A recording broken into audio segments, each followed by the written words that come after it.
Como foi possível a tecnologia da humanidade avançar tão rapidamente? Talvez Steve Jobs estivesse recebendo informação além do reino físico. É possível que extraterrestres estejam, de algum modo, guiando certas pessoas para conduzi-las aos níveis mais altos de conhecimento? Parece que esses seres estão guiando a humanidade para uma nova era de tecnologia super avançada que, por fim, permitirá nos conectar com os cosmos. Em pontos específicos da história, os extraterrestres influenciaram certos indivíduos para permitir que a humanidade desse grandes saltos de progresso. E os teóricos sugerem que essa influência tenha continuado até os tempos modernos. Como evidência, eles apontam o visionário que impulsionou a revolução do microcomputador, Steve Jobs. São Francisco, Califórnia, 9 de janeiro de 2007. Feira anual da Apple, a Macworld Conference and Expo. Obrigado por terem vindo. No centro do frenesi midiático mundial, o cofundador e CEO da Apple, Steve Jobs, subiu ao palco para anunciar um novo produto revolucionário: o iPhone. O que nós queremos fazer é fabricar um produto avançado que é muito mais inteligente que qualquer outro aparelho móvel existente e super fácil de usar. E nós vamos chamá-lo de iPhone. Steve Jobs foi um dos maiores visionários do Vale do Silício. O objetivo que ele tinha era popularizar a informática. Muitas pessoas que trabalhavam com informática não pensavam em levá-la para o público em geral. E ele conseguiu entregar às mãos dos consumidores um aparelho que fosse usável, intuitivo, fácil de usar, fácil de entender e que fosse pequeno. A capacidade de acessar informações e de se comunicar com as pessoas é uma conquista tecnológica surpreendente. Nem dá para imaginar o que vai acontecer daqui a 30 anos. O que nós achamos que é tão avançado não vai ser tão avançado assim. No que diz respeito à simplicidade e beleza, ele fez algo simplesmente perfeito, eu acho.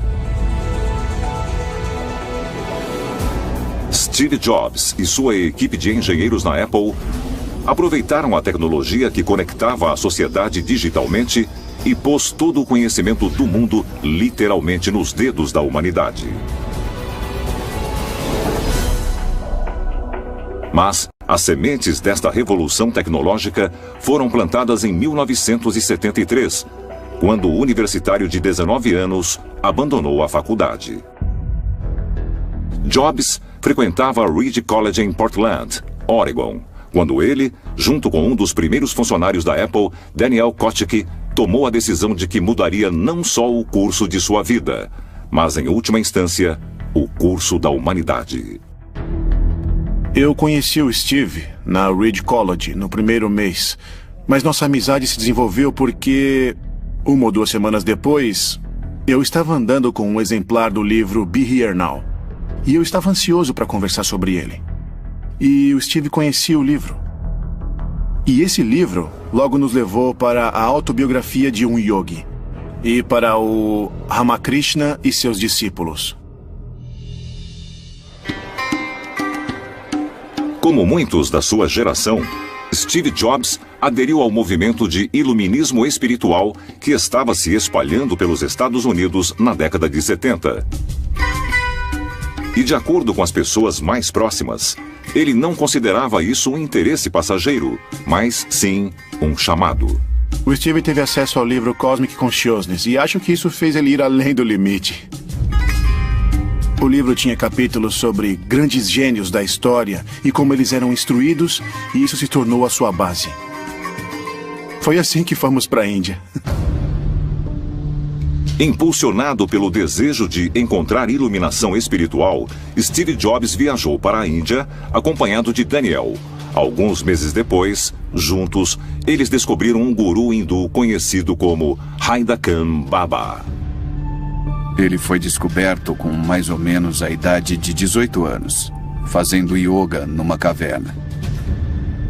Mas existem lendas antigas sobre essa mesma figura que havia aparecido no século XIX. Haida Kambaba afirmava que não tinha mãe nem pai. Mas quem era essa pessoa que não se tem conhecimento sobre sua história antes dos 18 anos e dizem que surgiu do nada? Ele alegava que era um ser imortal, conhecido no hinduísmo como Mahavatar Babaji. Mahavatar significa a grande encarnação.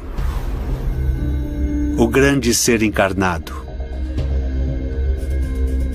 Mahavatar é eterno e ele pode aparecer a qualquer hora, em qualquer lugar, tomando a forma de outro ser humano. Então, ele estava aqui para colocar a humanidade num caminho melhor, no caminho do entendimento, no caminho da grandeza. Steve Jobs realmente passou algum tempo com ele. Haida Kambaba, na verdade, fez uma iniciação com ele, dando-lhe um nome espiritual. Esse é um tipo de iniciação tradicional.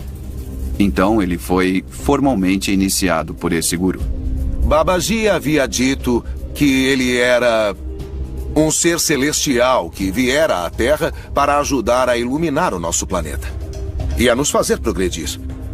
E nós temos que perguntar, é possível que Steve Jobs estivesse sendo influenciado telepaticamente por uma entidade extraterrena chamada Babaji? Haida Kambaba afirmou que havia vindo para guiar a humanidade em um caminho mais sublime. E ele se referia a si mesmo como o mensageiro da revolução. Logo depois de retornar aos Estados Unidos, Steve Jobs embarcou em uma própria revolução: o desenvolvimento do microcomputador, junto com o cofundador da Apple, Steve Wozniak.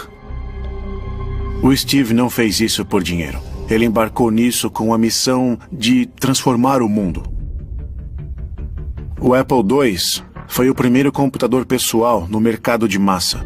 Wozniak, é claro, foi o gênio versátil que criou o design completo e todo o software. Mas Steve ganhou crédito por ter muita paixão pelo que ele previu que aconteceria no futuro se ele não desistisse. E é claro, o iPhone é o computador agora que está dominando a vida de todo mundo. Ele transformou tudo mesmo. Steve Jobs continuou a praticar a meditação por toda a vida. Com frequência, ele se refugiava no Tassajara Zen Mountain Center, na Floresta Nacional Los Padres, na Califórnia. E foi aqui, em meditação profunda, que Jobs disse que recebeu a maior parte da inspiração que transformou o mundo moderno. A meditação, de fato, ajuda a se conectar com uma fonte mais sublime, porque dessa forma a pessoa se torna um só com o divino. Então ela poderia, de certo modo, receber o conhecimento ou a sabedoria diretamente da divindade. É possível que Steve Jobs tenha sido guiado por um ser de outro mundo? O próprio Tchaikovsky tinha esse conceito de que os seres humanos haviam nascido nas estrelas. E se você realmente refletir sobre isso, será que esses cientistas vindos da Rússia poderiam ter algum tipo de conhecimento avançado? Será que eles poderiam ter uma comunicação com alguma forma de inteligência extraterrena avançada que estava influenciando a corrida espacial e influenciando esse impulso para fazer a humanidade voltar para as estrelas? É incrível que hoje nós estejamos vivendo em uma época em que apenas 40 ou 50 anos atrás as pessoas sonhavam com o futuro. E aqui estamos nós, vivenciando esse futuro fantasiado. Não tudo, mas muitas coisas. Onde nós estaremos daqui a 50 anos? Eu acho que a ficção científica consegue revelar isso em partes. No final, a ficção científica se tornará fato científico. É claro que o papel da ficção científica em prever o que, por fim, se tornaria fato científico do mundo não era nenhuma novidade. Grande inovação veio da ficção científica. Arthur C. Clarke imaginou o satélite antes dos engenheiros. Eles estavam lendo ficção científica quando tiveram a ideia de fazer isso, e aconteceu repetidas vezes de um artista criativo ter uma nova ideia para narrar uma história, mas essa ideia veio do inconsciente. Observe Júlio Verne. Volte e leia Júlio Verne. É realmente interessante. Muitas das coisas que nós fizemos, ele havia imaginado. E essas ideias saltaram de uma mente humana e depois se tornaram realidade. Eu acho que elas viraram realidade porque as crianças leram essas histórias e por fim cresceram e pensaram, espere um instante, nós temos todas essas capacidades tecnológicas. E se eu conseguir avançá-las para um próximo nível com uma nova invenção? Então a ficção científica pode servir como um caminho direto para a ciência que foi inspirada pela fantasia.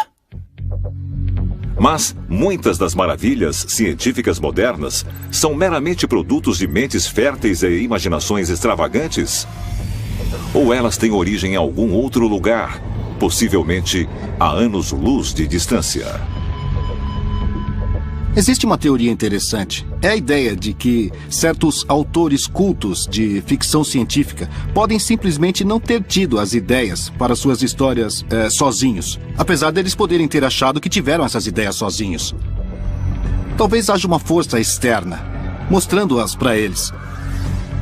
Será que os autores e escritores de ficção científica foram inspirados por extraterrestres? Os extraterrestres podem ter dado à humanidade prévias do seu futuro através da ficção científica?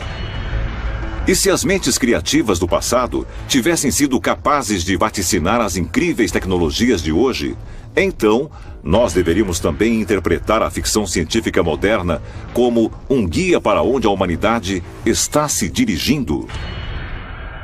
Onde nós estaremos daqui a 50 anos? E já que nós estamos falando de ficção científica de hoje, um tema recorrente é: o que acontece se nós ganharmos a capacidade de fazer o upload de nossa consciência para algum tipo de computador? É possível que nosso futuro possa estar num reino digital? Eu não ia querer que meus pensamentos fossem levados para um computador, porque então nós realmente vamos virar pó. Este planeta vai parar de existir em 2 segundos, se soubermos o pensamento um do outro. Então existe uma linha tênue que serve como limite entre o que pode e vai garantir nosso futuro e o que pode e será nossa indubitável aniquilação. E as contribuições de Steve Jobs para a revolução do microcomputador deixaram todo o conhecimento coletivo do mundo aos nossos dedos. Mas o trabalho desses visionários e de outros foi realmente conduzido por uma inteligência extraterrena? E se a resposta for afirmativa, com qual finalidade? Nós somos a experiência, eu acredito, de extraterrestres. Eu acho que eles nos criaram para ver como nos desenvolvemos. E eles provavelmente estão dizendo, puxa, veja esses humanos, veja como conseguem avançar rapidamente. E nós estamos aprimorando cada vez mais a tecnologia. Mas Elon Musk da Tesla e o físico Stephen Hawking avisaram que temos que ter cuidado com a inteligência artificial. Podemos ir longe demais. Eu concordo com eles. Precisamos tomar cuidado. Algo que também vem de muitas das literaturas de OVNIs dos anos 50 e 60 é que os extraterrestres estão supostamente entrando em contato com certas pessoas e avisando-as dos perigos do poder nuclear. E que o que estávamos fazendo com nossas armas atômicas era muito destrutivo e que nós poderíamos destruir nosso próprio planeta com essa tecnologia. E que os próprios extraterrestres estavam preocupados com isso. Então, por vários motivos, nós devemos tomar muito cuidado com o uso que fazemos da nossa tecnologia. Existe um motivo pelo qual nós chegamos onde chegamos hoje. Nós fizemos esses avanços na tecnologia por um e apenas um único motivo: retornar às estrelas, porque é de onde nós viemos. E agora, a pergunta é, nós vamos concretizar nosso destino ou não? É possível que os maiores visionários da humanidade tenham inconscientemente posto em prática algum tipo de plano extraterrestre? Um plano com a intenção de preparar a humanidade para o derradeiro encontro físico? E se a resposta for afirmativa, isso significa que nosso futuro foi, de algum modo, pré-determinado? Ou nós estamos simplesmente recebendo as ferramentas para moldar nosso próprio destino? Talvez a resposta possa ser encontrada nas páginas de um livro de ficção científica na palma da nossa mão, dentro de um simples celular, ou da última tecnologia robótica. Ou talvez possa estar até mesmo bem diante de nós. É possível que os extraterrestres não queiram interferir diretamente em nossa sociedade, mas queiram nos conduzir dos bastidores. E mesmo que tenham de nos empurrar para certas direções, devemos sentir que nós mesmos estamos fazendo as coisas, mesmo que esteja havendo condução extraterrestre. Eles continuam se comunicando com humanos através de sonhos ou visões ou outros meios de comunicação indireta, para nos orientar, mas para dar esta orientação sem interferir materialmente. Será possível que tenham se retirado de nossa realidade porque devemos nos modernizar? Pode ser que o propósito seja nos dar a oportunidade de segui-los, sem sermos forçados. Porque se fôssemos forçados, simplesmente os veneraríamos como deuses e não aprenderíamos nada. Mas fazendo tudo nós mesmos, fazemos nosso caminho. De fato, fazemos nossa experiência ascensional e nos tornamos mais como eles no processo. Então, isso vai ao encontro da ideia de que nós estamos num projeto em andamento de espécies extraterrestres e que eles estão nos observando e sempre nos observaram de longe. Porque, segundo as histórias da criação, nós somos seus descendentes. Então, se o conselho existir, eles estão aqui para observar sua criação. E nesse caso, isso foi um esforço para ajudar a humanidade e nos guiar para um futuro mais pacífico? Ou há outra meta inteiramente?